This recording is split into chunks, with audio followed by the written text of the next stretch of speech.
So my name is Lupe Alcides. I am a Chicano from the West Side. Um, I tell y'all stuff about me, not really because I'm bragging. I talk a lot of smack that I like to brag uh, about my 3 degrees, but a lot of times I do it just because people, the Trump supporters would talk smack. Um, but I tell y'all about my past because it lends to my narrow-minded point of view, right? So the fact that I'm a recovering addict, I know about addiction. The fact that I do have a criminal background, I know certain things about at least Bexar County Jail, etc., etc.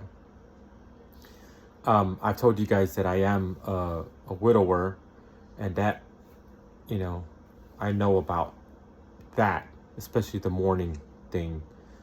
Um, but don't think that because we can relate on a subject that I'm gonna be just totally supportive of every decision you make.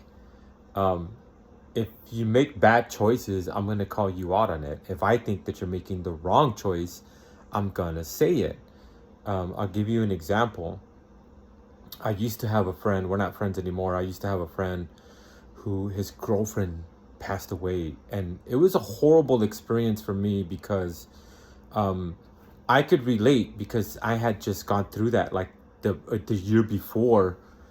Um, but I didn't see the body. Um, it was even, that's a totally different subject. But with him, we went to the hospital and I saw her there just lying there. It was very like weird because I wanted her to just get up. She's just laying there and I'm like, get up, dude. But anyway, um, so time goes on, and I don't mean months and years. I mean like days go by, and he's like got a girlfriend, like hardcore moving in with him type of situation, and I'm like, dude, you're making bad choices right now. And the thing is, he had kids, she had kids. They didn't have kids together, but they had kids. And if you don't know what it looks like, not that you have to care, but I'll tell you what it looks like if you jump into somebody's bed right after your significant other passes away, whether it's a girlfriend or a spouse. Let me put it to you this way. That other person doesn't care because that's your past. They don't care about what happened to you and what state of mind you're in. And if they don't care, that's not the kind of person you want to be involved with. One, if they don't care about your mourning and your process, then that is definitely not the kind of person you want to be involved with. But from his perspective, you got to think about it. One, if you're just able to jump into bed with somebody that quick, what does it say about your feelings towards the person that you were involved with? And I'm not talking about months, I'm talking about years. You're with somebody for many, many years, and then they pass away, and you're just like, oh, okay, I'm gonna just jump into bed with somebody else. And like full blown, let's live together relationship. It looks bad, like you didn't give a fuck about that person that you were involved with. One, it looks like that person was in the picture the whole time.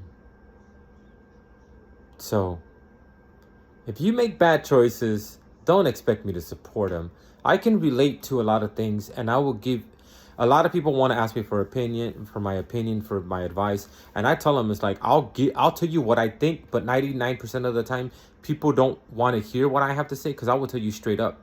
I will tell you the straight up truth and how it is, especially from my perspective. I'm a tough love type of person, mainly because that's the way I was raised, but um, there's no reason to like mince words, so to speak. There's no way to like paint a pretty picture, especially when the picture is not pretty.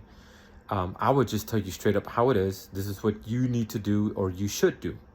99% of the time, people don't want to hear that because they really want to hear it's okay to do what you want to do, right? That's really what we want to hear. We just want somebody to tell us, yeah, you should do that. It's okay for you to do that. But if I think it's the wrong choice, then I'm going to tell you. So if you want my advice or you want my opinion, don't expect me to be full on board with what you're thinking or saying. And it's not that I'm a hater. A lot of people always want to say, oh, you're just a hater. It's not that. It's that we see things differently. You've lived your life your way. I've lived my life this way. That's why I always say I have a narrow-minded, biased opinion, because I think certain things. I have an old school value system. I spent a pretty good amount of my childhood in a small town. So, yeah, there's that. And there's the whole Chicano thing. So there's a lot of respect and consideration for others. I do consider myself a Christian. I may have lived a really fucked up life in the past, but I still consider myself a Christian. I do believe in love. Um, and a lot of times people think that love only means romantic love. Love is every kind of love. Love for your friends, for your family, for your kids, your grandkids, your co-workers, your fellow man. Jesus said, love your neighbor. And I'm always going to say that, love your neighbor. Even the piece of crap, dirtbag, douchebag, low-life scumbag. He doesn't have to be in your life. But if you want to consider yourself and call yourself a Christian, you have to love that person. So the less hate you have in your heart and in your life, the better. So I don't mind the questions in the comments, but if it's going against what I believe in, yeah, I don't put up with that either.